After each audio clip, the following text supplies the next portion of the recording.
Assalamualaikum warahmatullahi wabarakatuh. Balik lagi sama gua Kong Jai. Oke, di video kali ini gua cuma mau sharing ke kalian tentang sebuah fitur di mobil otomatis konvensional. Fitur apakah itu? Kita akan bahas tentang overdrive. Banyak orang mungkin salah kaprah tentang penggunaan OD atau overdrive, yang mana orang bilang bahwa OD itu bisa meningkatkan tenaga mobil menjadi lebih besar, supaya untuk medan-medan seperti tanjakan ataupun di saat mau menyalip, OD-nya dipencet atau dihidupkan. Jadi kayak semacam mungkin orang-orang itu menyebutnya seperti booster, kayak gitulah. Tapi sebenarnya kita pahami dulu, kita bahas dulu penjelasan OD itu apa. OD itu overdrive. Jadi mobil matic konvensional itu punya fitur overdrive, yang sebenarnya overdrive itu selalu aktif atau memang sengaja diaktifkan oleh si produsen mobil. Apa itu overdrive? Gini, jadi input shaft dari putaran mesin mobil, dari flywheelnya, kita sebut misalkan putaran mesin mobil ya, biar gampangnya. Jadi mesin itu kan punya putarannya itu dihasilkan dari RPM, rotation per minute. Kita bisa lihat dari speedometer tuh, misalkan ada 1000, 2000, 3000 RPM. Nah, rotation itu masuk ke dalam input shaft di persneling. Nah, nanti si persneling matic konvensional yang tersusun dari gear itu meneruskan ke outputnya itu langsung ke as roda. Nah, jadi antara input dengan output itu selalu dimanipulasi atau selalu dimainkan oleh persneling, oleh gear yang ada di dalam transmisi tersebut. Misalkan gear 1, gear 2, gear 3, gear 4. Kalau matic konvensional biasanya 4 percepatan. Jadi ngurut tuh, kalau mobilnya baru jalan kecepatan 0 sampai 20 ku rasio gigi 1, gigi 2, gigi 3, gigi 4, seperti itu. Jadi input dan output itu dimanipulasi di gearbox. Nah, overdrive itu adalah keadaan di mana input atau putaran mesin yang masuk itu lebih lambat dibanding outputnya. Makanya dinamakan over. Jadi misalkan masuknya itu 3 putaran. Jadi dari mesin tadi masuk ke input shaft persneling itu 3 putaran. Outputnya yang ke as roda itu bisa 4, 5, atau 6 putaran. Yang dimana berarti outputnya atau putaran roda itu lebih besar daripada inputnya. Makanya kenapa mobil itu bisa melaju sampai 80, 90, 100 atau 120 km per jam di tol, padahal RPM mesinnya hanya 2000 atau 2500.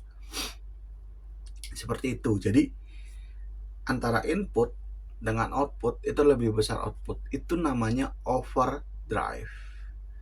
Jadi overdrive itu sebenarnya punya lawannya, punya lawan mainnya. Lawan mainnya siapa? Underdrive. Nah, underdrive itu adalah posisi di mana input lebih besar daripada output. Gitu, makanya namanya underdrive. Misal, contoh, inputnya itu dari mesin itu tadi 3 putaran, ya kan? Tapi outputnya yang ke as roda itu hanya 1 putaran. Itu namanya underdrive. Biasanya kondisi seperti ini ada di rasio gigi 1 dan gigi 2. Kenapa ini diperlukan? Supaya torsinya besar, tenaga yang dihasilkan besar. Untuk apa? Medan tanjakan, medan-medan yang memerlukan tenaga mesin yang besar. Jadi makanya ketika mobil posisi menanjak, biasanya RPM cenderung tinggi tetapi laju mobil lambat. Itu adalah kondisi underdrive. Nah, untuk matic konvensional 4 percepatan, biasanya rasio gigi 1, 2 itu posisi di mana keadaan underdrive terjadi. Ketika masuk rasio gigi 3, itu biasanya kondisi di mana input dan output itu sama. Jadi nggak underdrive, nggak overdrive juga. Sama, balance.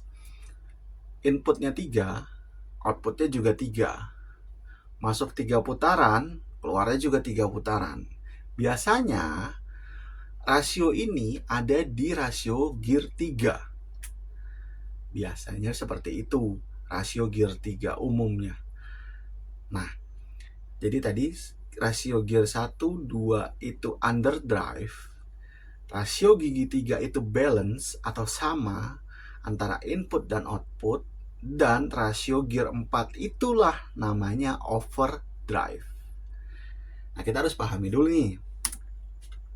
Mobil matic konvensional itu cara kerjanya berarti ketika persneling tuas matic ada di D, itu berarti ECU mengarahkan atau punya wewenang yang luas.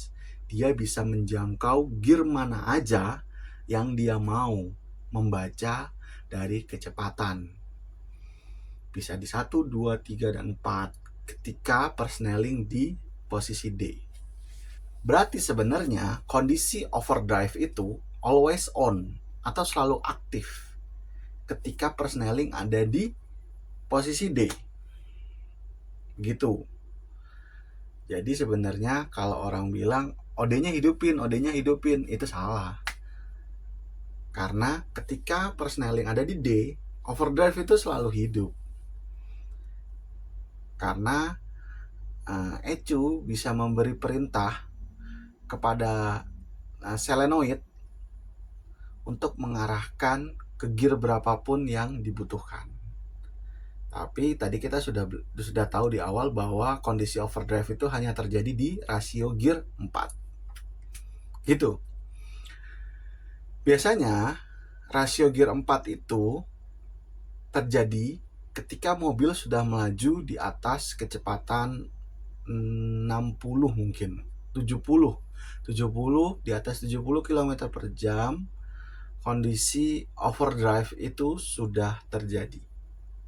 70, 80, 100 lebih. Nah, itu sudah overdrive. Nah, makanya biasanya ketika di posisi kita mau menyalip kendaraan lain yang ada, misalkan nih kita lagi di tol, kecepatan kita sudah 80 atau 90 km per jam, kita menyalip mobil lagi yang ada di depan kita.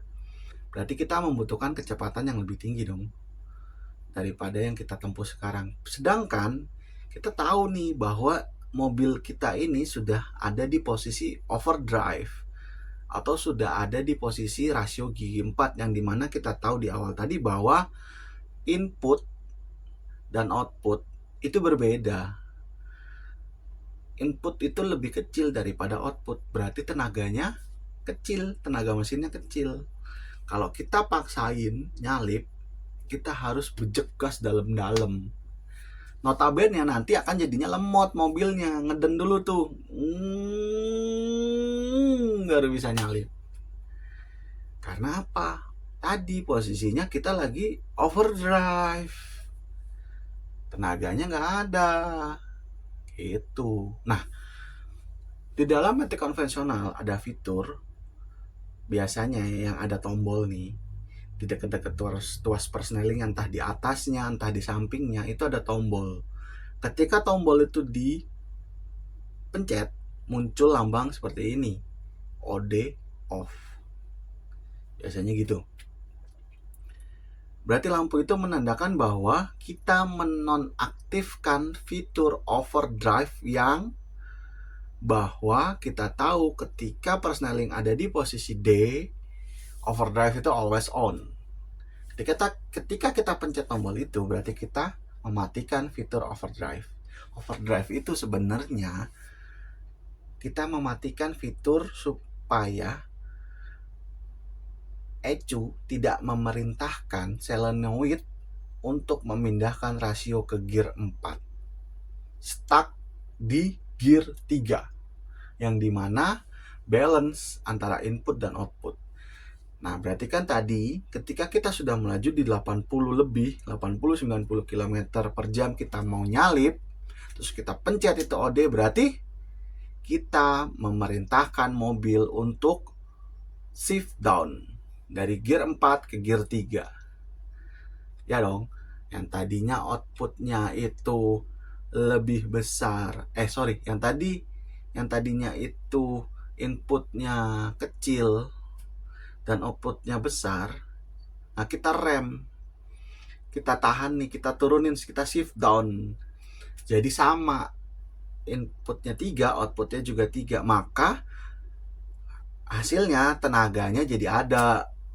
Karena keluaran atau putaran ban itu hampir sama dengan, sama dengan putaran mesin. Berarti kita punya tenaga lebih untuk nyalip.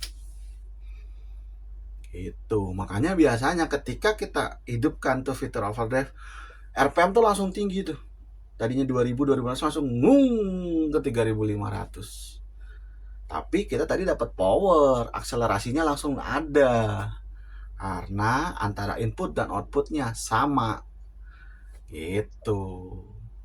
Makanya biasanya OD off ini kita pakai untuk menyalip atau di jalan tol yang notabene jalannya ini cenderung menanjak dengan landai. Itu menanjak, posisi menanjak tapi cukup panjang atau cukup jauh.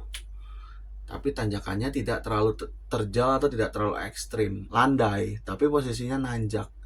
Itu biasanya kalau kita pencet itu OD off, mobil itu akan lebih enteng. Kenapa? Karena cuma memerintahkan gear 4 tidak diaktifkan. Gitu. Jadi tidak ada kondisi overdrive. Kalau tidak ada kondisi overdrive, berarti mesin punya tenaga yang cukup untuk berakselerasi. Gitu coy. Nah, kalau di mobil-mobil yang nggak ada tombol OD-nya gimana? Kalau yang nggak ada tombol OD-nya, itu sebenarnya sama aja kayak lu mindahin persneling dari D, lu geser ke 3. Nih kayak gini nih. Biasanya nih di mobil-mobil yang nggak ada tombol OD-nya tuh kayak gini persnelingnya. D dan 3 itu bersebelahan. Gitu. Jadi ketika lu mau menonaktifkan fitur overdrive, lu tinggal geser dari D ke 3. Maka ECU akan memerintahkan solenoid untuk tidak memindahkan rasio gear dari 3 ke 4. Stuck hanya di rasio gear 3. Gitu. Gitu guys, mungkin penjelasan gua tentang fitur overdrive dan gimana cara make overdrive, kapan overdrive itu bisa dipakai. Sebenarnya penjelasan tentang OD off itu apa, kayak gitu. Ceritanya kalau gua ada salah mohon dikoreksi. Kalau ada yang mau nambahin juga silahkan komen di kolom komentar, karena balik lagi ilmu dan kemampuan gue juga terbatas. Jadi saran dan kritik dari kalian juga sangat membangun buat gue. Oke, thank you yang sudah nonton sampai habis. Sampai ketemu lagi di video selanjutnya. Wassalamualaikum warahmatullahi wabarakatuh.